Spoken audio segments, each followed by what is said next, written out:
Le Sphinx d'Égypte est l'une des sculptures anciennes les plus célèbres au monde. Mais que savez-vous vraiment à son sujet, en fait, que c'est réellement quelqu'un à son sujet? Il y a bien plus sur le Sphinx que ce que la plupart des gens imaginent. Vous ne réaliserez probablement pas à quel point vous en ignorez jusqu'à ce que vous ayez terminé de regarder cette vidéo. Commençons par une théorie que plusieurs personnes ont avancée, mais que personne n'a jamais pu prouver, l'idée qu'il y a une porte secrète ou un tunnel sous le Sphinx menant à des chambres souterraines. C'est une théorie du historien Matt Simpson, qui croit qu'il y a des tunnels sous le Sphinx connectés aux pyramides de Gizeh. Simpson est convaincu qu'une excavation archéologique française a localisé la porte secrète lors d'une fouille en 1837 et que l'incident a été observé par l'égyptologue colonel Howard Weiss, mais que l'équipe et Weiss ont été d'une manière ou d'une autre contraints de garder la découverte secrète. La théorie de Simpson semblait farfelue, jusqu'à la découverte de tunnels secrets sous le plateau de Gizeh en 2019. S'il y a des tunnels là-dessous, ils doivent mener quelque part une connexion entre les pyramides et le Sphinx. À un certain sens, si nous supposons que les cavités internes du Sphinx avaient une utilité, la question de savoir pourquoi les archéologues français et le colonel auraient reçu l'ordre de garder leur découverte secrète reste irrésolue. Ce serait sûrement une découverte historiquement significative. Alors pourquoi la garder secrète? Voici une déclaration moins controversée à propos du Sphinx. Il a été sculpté à partir d'un seul bloc de roche. La sculpture semble trop énorme pour que ce soit vrai, et pourtant c'est le cas. Ce monument colossal a été taillé dans un seul bloc de calcaire qui a été dégrossi par probablement des centaines de travailleurs jusqu'à ce qu'on obtienne la forme de 240 pieds de long et 66 pieds de haut que nous reconnaissons aujourd'hui. En réalité, ce n'est pas tout à fait vrai. Le Sphinx actuel a été réparé et partiellement restauré avec des blocs de calcaire. Donc sa forme originale aurait été très légèrement différente. Un projet de construction artistique d'une telle ampleur serait une entreprise monumentale pour toute entreprise de construction ou de design aujourd'hui. Donc l'idée que les anciens Égyptiens aient réalisé leur travail avec rien de plus sophistiqué que des outils manuels basiques à l'époque est tout simplement stupéfiante. Nous ne connaissons même pas le nom du concepteur qui a supervisé le processus, car contrairement à de nombreuses autres grandes sculptures et structures en Égypte, le Sphinx ne porte aucune inscription pour identifier les personnes qui l'ont fabriqué. Pas étonnant que certaines personnes croient qu'il a été fait par des extraterrestres. Nous revenons en territoire controversé avec notre prochaine affirmation. Le Sphinx pourrait en fait avoir été conçu être une représentation d'Anubis, le dieu à tête de chien, selon une théorie archéologique et historique conventionnelle. Le visage original du Sphinx était celui du pharaon Khafri, mais beaucoup de gens ne sont pas d'accord avec cette hypothèse. Une école de pensée suggère qu'il pourrait s'agir d'un lion conçu pour représenter le signe astrologique du lion. Mais les lions n'avaient pas de statut particulier dans la culture égyptienne ancienne. Les chiens, en revanche, étaient très importants grâce à Anubis. Regardez à nouveau la forme du Sphinx, avec son dos plat et la position de ses pattes. Cela ne vous rappelle-t-il pas un chien? Un autre point à considérer est qu'Anubis était considéré comme le gardien de la nécropole. Si, comme certains le croient, le plateau de Gizeh est ou était une nécropole, il serait tout à fait logique d'avoir une sculpture gigantesque d'Anubis pour la surveiller. Le visage du Sphinx pourrait-il avoir été modifié de manière aussi significative depuis sa création? C'est possible. Nous avons déjà mentionné qu'il n'y a aucune inscription sur le Sphinx. Alors, il semble juste de se demander qui l'a construit. Si nous mettons de côté la théorie d'Anubis et disons qu'il s'agit d'une représentation du roi Khafri, il aurait dû être construit entre 2558 et 2532 avant Jésus-Christ. Cependant, il n'y a aucune preuve solide pour confirmer cela, et il n'existe pas d'accord universel sur qui l'a construit, pourquoi il l'a construit et quel était son objectif initial. Il y a un manque troublant d'informations sur l'une des plus grandes sculptures au monde et la plus ancienne sculpture monumentale connue d'Égypte. Nous ne savons même pas quel était son nom original, car il n'apparaît curieusement dans aucun des écrits du royaume ancien égyptien. Nous savons qu'il a été appelé Ora-Maquette à l'époque du Nouveau Royaume, mais on ne pense pas que ce soit son premier nom.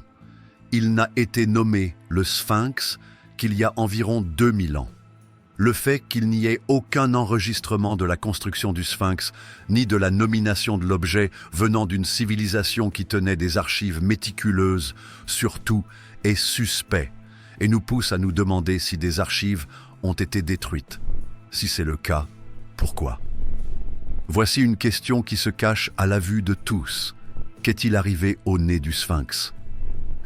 La version la plus populaire des événements est que les armées de l'empereur français Napoléon Bonaparte ont cassé le nez de la sculpture lors d'une bataille militaire près de Gizeh pendant l'invasion française en Europe en 1798.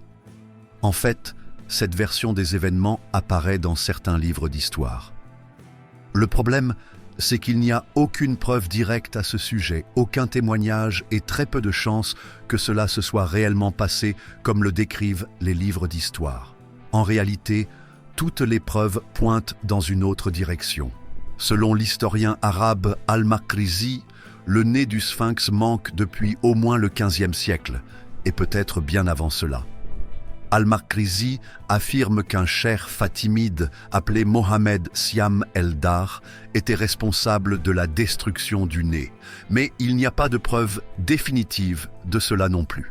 La théorie la plus controversée est que le nez aurait été délibérément cassé par des Européens à leur arrivée en Afrique pour dissimuler le fait que le nez original avait une apparence typiquement africaine, ce qui aurait prouvé que les anciens Égyptiens étaient noirs. Poursuivons un peu cette idée. Une autre hypothèse est que le nez du Sphinx aurait été emporté par l'érosion causée par l'eau, mais cela pose un autre problème. Il existe de plus en plus de preuves qu'en analysant l'effet de l'érosion de l'eau sur le Sphinx, on peut prouver qu'il est encore plus ancien que ce que nous croyons déjà. Selon le géologue Robert Schoch, l'érosion visible sur les côtés du Sphinx n'a pu se produire qu'au cours de milliers d'années et nécessite des pluies régulières. Il n'y a pas eu de pluie constante et régulière dans cette partie de l'Égypte depuis plus de 7000 ans, et l'évaluation de Schoch, les dommages causés par l'érosion, suggère qu'un âge d'environ 12 000 ans est plus probable. Cela paraît impensable et renverserait tout ce que nous pensons savoir sur l'histoire de l'Égypte ancienne, si cela pouvait être prouvé.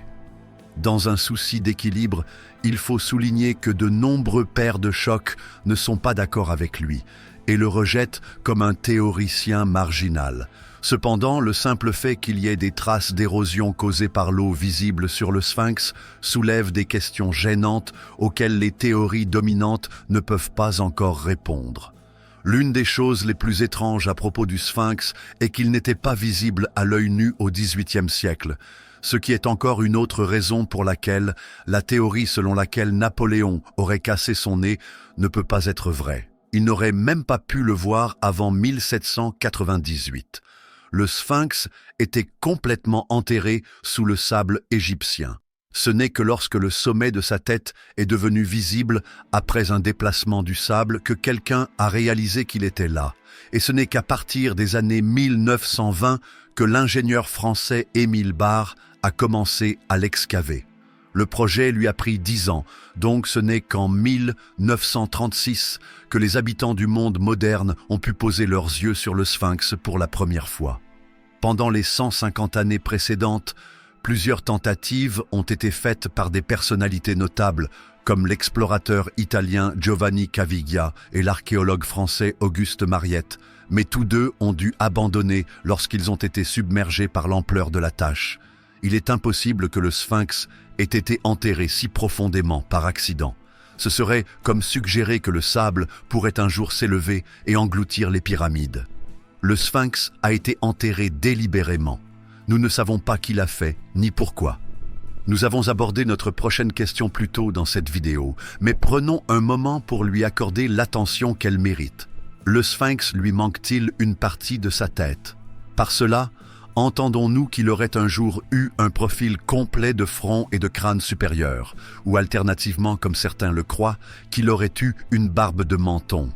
Il est évident que le nez du sphinx a été gravement endommagé, mais soyons honnêtes, le reste du visage n'est pas non plus en très bon état. Certaines usures et détériorations étaient attendues après un minimum de 4500 ans passés dans le désert, mais tous les dommages sur le visage du monument ne peuvent pas être expliqués par des processus naturels.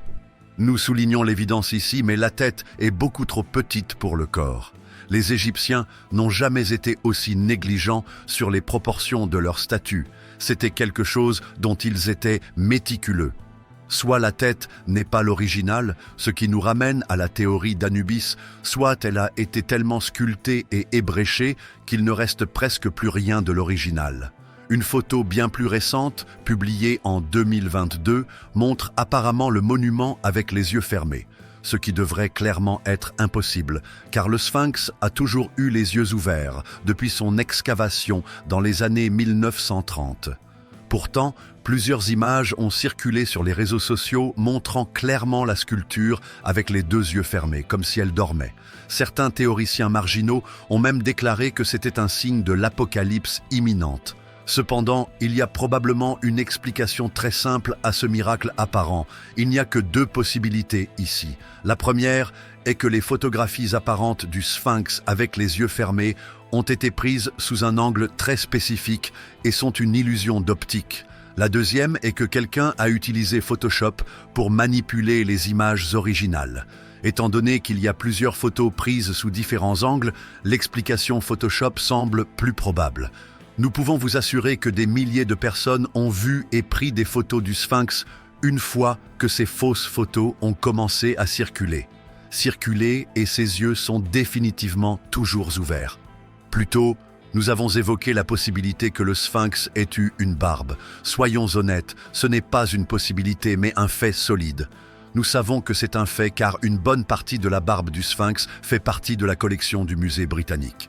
C'est l'un des nombreux artefacts égyptiens anciens du musée britannique qui, si nous sommes brutalement honnêtes, ne devrait probablement pas s'y trouver.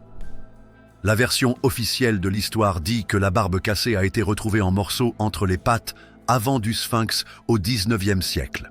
Nous savons que cela ne peut pas être vrai. Comme nous l'avons déjà dit, les pattes avant du sphinx étaient enterrées sous le sable jusqu'aux années 1930, bien qu'il ait été suggéré que Caviglia ait atteint les pattes avant d'abandonner l'idée d'excaver le reste de la sculpture. C'est à la fois frustrant et surprenant que l'histoire récente du sphinx soit aussi pleine de lacunes que son histoire ancienne. Néanmoins, la barbe est réelle et il existe une campagne en Égypte pour remettre toutes les pièces ensemble et la rattacher au menton du monument.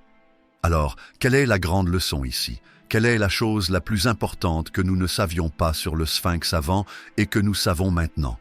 Peut-être est-ce la révélation que nous n'avons aucun moyen de savoir à quel point le sphinx est vieux, si ce n'est un sentiment général qu'il est définitivement plus vieux que les pyramides qu'il garde et qu'il pourrait en fait être plusieurs milliers d'années plus ancien qu'elles. Il aurait pu avoir été construit pour Khafra autour de 2600 avant notre ère, ou il pourrait déjà être ancien au moment où Khafra est né. Les effets de l'érosion sur le calcaire sont suspects. Mais si nous commençons à parler d'un âge de 9000 ans ou plus, nous devrons exclure l'idée qu'il ait été construit par les anciens Égyptiens, ou du moins pas par les anciens Égyptiens tels que nous les comprenons actuellement. Il devrait s'agir d'une civilisation avancée qui a précédé les Égyptiens et qui a peut-être posé les bases de leur culture. Cela ne revient pas à dire que des extraterrestres étaient impliqués, ce que beaucoup de théoriciens marginaux aiment affirmer à propos des Égyptiens. Mais cela nous fait nous demander qui vivait sur ces terres avant eux. Peut-être que le plus grand mystère est pourquoi le sphinx a été sculpté et quel en était le but. Nous avons tous vu des images de ce monument mondialement célèbre toute notre vie, mais combien d'entre nous se sont jamais arrêtés pour se demander pourquoi il est là? Si c'est vraiment une représentation de Khafra, cela semble incroyablement vaniteux, même selon les standards des pharaons égyptiens. Réaliser quelque chose de ce genre aurait créé un précédent.